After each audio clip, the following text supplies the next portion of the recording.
A Course in Miracles, Lesson 66. My happiness and my function are one. Paragraph 1. You have surely noticed an emphasis throughout our recent lessons on the connection between fulfilling your function and achieving happiness. This is because you do not really see the connection. Yet, there is more than just a connection between them. They are the same thing. Their forms are different, but their content is completely one. Paragraph 2. The ego does constant battle with the Holy Spirit on the fundamental question of what your function is. So does it do constant battle with the Holy Spirit about what your happiness is. It is not a two-way battle. The ego attacks, and the Holy Spirit does not respond. He knows what your function is. He knows that it is your happiness. Paragraph 3. Today, we will try to go past this wholly meaningless battle and arrive at the truth about your function. We will not engage in ceaseless arguments about what it is. We will not become hopelessly involved in defining happiness and determining the means for achieving it. We will not indulge the ego by listening to its attacks on truth. We will merely be glad that we can find out what truth is. Paragraph 4. Our longer period of practice today has as its purpose to your acceptance of the fact that not only is there a very real connection between the function God gave you and your happiness, but that they are actually identical. God gives you only happiness. Therefore, the function He gave you must be happiness, even if it appears to be different. Today's exercises are an attempt to go beyond these differences in appearance and recognize a common content where it exists in truth. Paragraph 5. Begin the 10 to 15-minute practice period by reviewing these thoughts. God gives me only happiness. He has given my function to me. Therefore, my function must be happiness. Try to see the logic in this sequence, even if you do not yet accept the conclusion. It is only if the premises are wrong that the conclusion could be false. Let us then think about the premises for a while as we are practicing. Paragraph 6.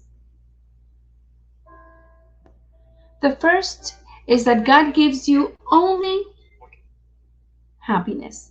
This could be false, of course, but in order to be false, it is necessary to define God as something He is not.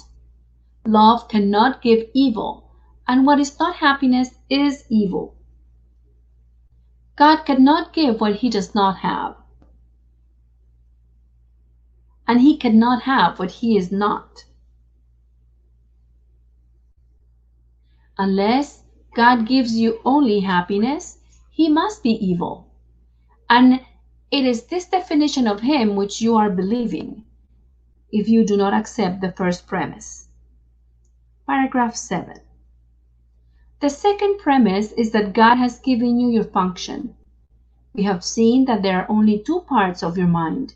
One is ruled by the ego and is made up of illusions. The other is the home of the Holy Spirit, where truth abides. There are no other guides but these to choose between, and no other outcomes possible as a result of your choice, but the fear which the ego always engenders and the love which the Holy Spirit always offers to replace it. Paragraph 8.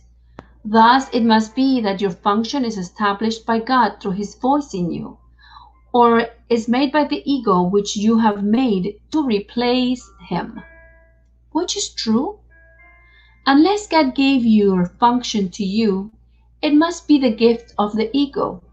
Does the ego really have gifts to give, being itself an illusion and offering only the illusion of gifts? Paragraph 9. Think about this during the longer practice period today. Think also about the many forms the illusion of your function has taken in your mind, and the many ways in which you have tried to find salvation under the ego's guidance. Did you find it? Were you happy? Did they bring you peace? Paragraph 10.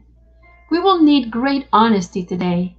Remember the outcomes fairly and consider also whether it was ever reasonable to accept happiness from anything the ego to expect happiness from anything the ego has ever proposed. Yet it is the only alternative to the Holy Spirit's voice. You will listen to madness or hear the truth. Try to make this choice as you think about the premises on which our conclusion rests. We can share in this conclusion, but in no other, for God Himself shares it with us. Paragraph 11. Today's idea is another giant stride in the perception of the same as the same, and the different as different. On one side stand all illusions, all truth stands on the other.